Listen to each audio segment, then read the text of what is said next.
Friday, September 9th, 2022, Maneco 64, home of alternative economics and contrarian views.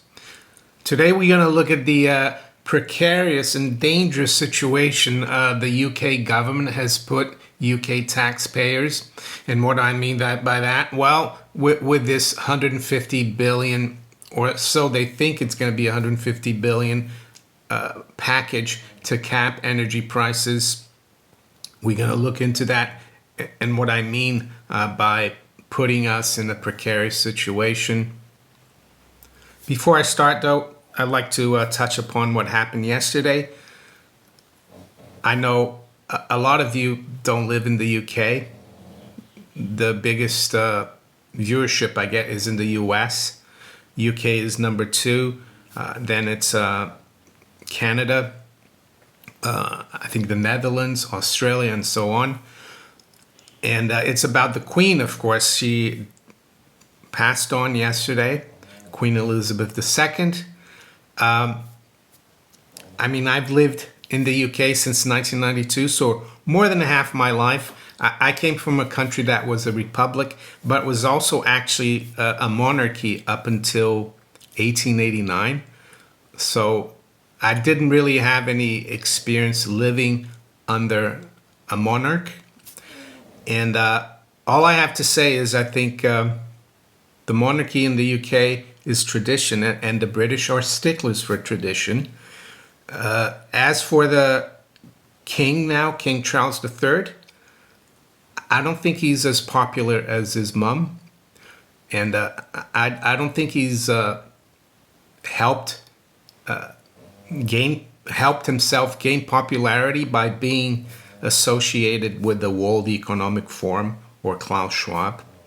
So I'll just give you a little story here before I go further about the time I saw the Queen. And it was about 15 years ago or so. I was still working in the city of London. And I was actually walking to work, and that was before 7 a.m. in the morning. And it was at Lower Thames Street. Some of you might know the city, some of you might not.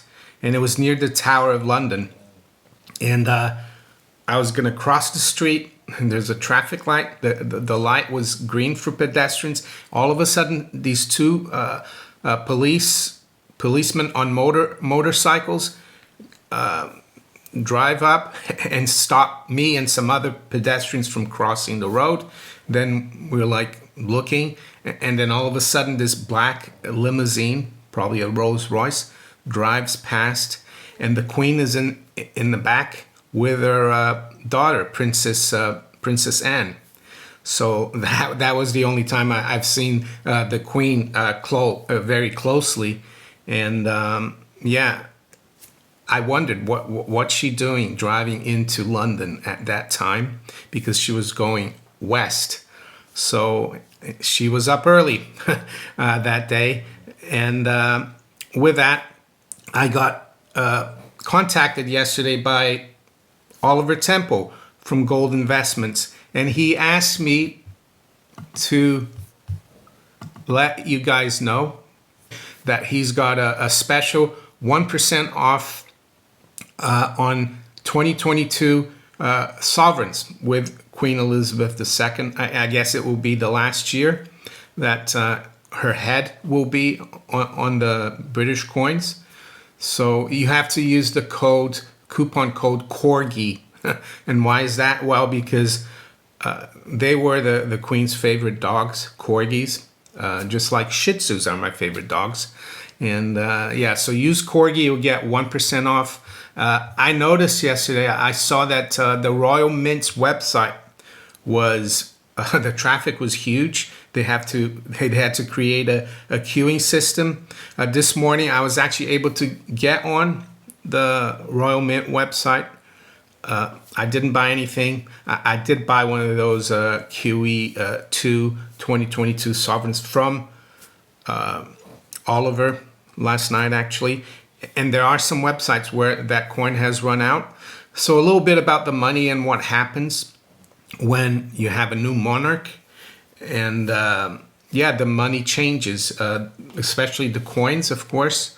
The sovereign usually has the power to mint the money, and by money I mean gold and silver. And the sovereign still £1 legally, so it's interesting. But for example, I've got here Britannia 2022 with the Queen on it. What will happen now, I assume, is that they're going to stop minting these. They stopped it as of yesterday. They're not going to mint the Prince Charles coins right away. I think they have to design the coins, take his portrait and everything. But one thing that's going to happen, he's going to be facing the other way. That's how they do it. And then when he passes on, and if we still get a king, King William would face the same way as Queen Elizabeth. That's how it goes. And I was reading yesterday in the Daily Mail about the banknotes, because she's on every banknote. So I guess the same thing is going to happen now. They're going to have to start phasing these out. And interestingly, though, reading about how they're going to phase out the banknotes, the monarch was never on a banknote up until 1960. And it just goes to show how the system has been inflated, because gold and silver coins are really the money. And the monarch, the queen or the king, is expected to be on the coin, but not on this. This is not really money. This is just a bank promissory note. And it's interesting that she only appeared on the banknotes in 1960. So according to the Daily Mail, the person who wrote the article, it's going to take a couple of years to shift everything to King Charles III. And I think he needs to be careful who he associates himself with. He needs to be less political, or else he could end up like King Charles I. So that's all I have to say about that. So now let's get back to the real business of this channel, which is looking at economics, markets, and money. So I said that the UK taxpayer has been put in a dangerous situation, and I didn't think of this right away when I read about this 150 billion package energy plan to help keep utility prices down to about 2,000, the average utility price down to about 2,000 pounds a year. If they hadn't done this, utility prices could have gone up to as high as 6,000 a year. So it seems really great. Well, it isn't though, because as the old saying goes, there's no such thing as a free lunch. And having worked in the futures and options market and in the financial markets, but especially in the derivatives market, which is what futures and options are, one of the first things you learn about options is that it's very dangerous to sell a put, but especially a call with no underlying position in that commodity that you sold the calls on, which is basically selling a naked short call. And why are calls more dangerous? Because, well, prices can go up infinitely. And while if you write a put option, prices can only go down to zero. Yeah, I know crude oil went down to negative 38, but that was a true freak exception because they couldn't store oil in Cushing, Oklahoma. That was a one-off. But basically, by the UK government doing this, it's exposed us as taxpayers to a massive increases, not just in natural gas prices, but all other energy sources. And what does writing a call mean? Well, it means that you're prepared to sell a commodity at a certain price. And that's what the UK government is saying by doing this. We're prepared to sell, let's say, utility bills at £2,000 a year for every consumer. So you can see how dangerous this is. Yes, it's going to help the economy in the short to medium term, but it could have a huge negative impact on public finances, on higher prices or inflation. It could be devastating. And there's an old saying or an old maxim, let's say, that when governments plan to do something and they implement a policy that's supposed to have some kind of effect, usually you get the negative effect. And this is why this concerns me. And it's also encouraging to see that mainstream economists are now concerned. Even though the governor of the Bank of England, Andrew Bailey, didn't criticize this and international investors were concerned, but they're actually saying now, the mainstream economists, that government spending and more deficit spending is inflationary. So it's good to hear that. It looks like the Keynesians are having to own up to that, because they always think that spending is always a good thing, government spending. So with that, let's look at where the markets are this morning. It's 10 past 8 a.m. London time. We've got spot gold at 1726. It's actually up just over 1%. We're right near the highs here. The low has been 1702. Silver is up 34 cents, almost up 2% at 1890. And we are right near the highs here, 1890. The low has been 1848. To the stock market, the Dow futures is up 150, 0.5%. NASDAQ 100 future is up 0.75%. And the S&P is back above 4,000 now. It's up 0.5%. FTSE 100 index is up 1% or 72 points. Eurostoxx is up 0.2%.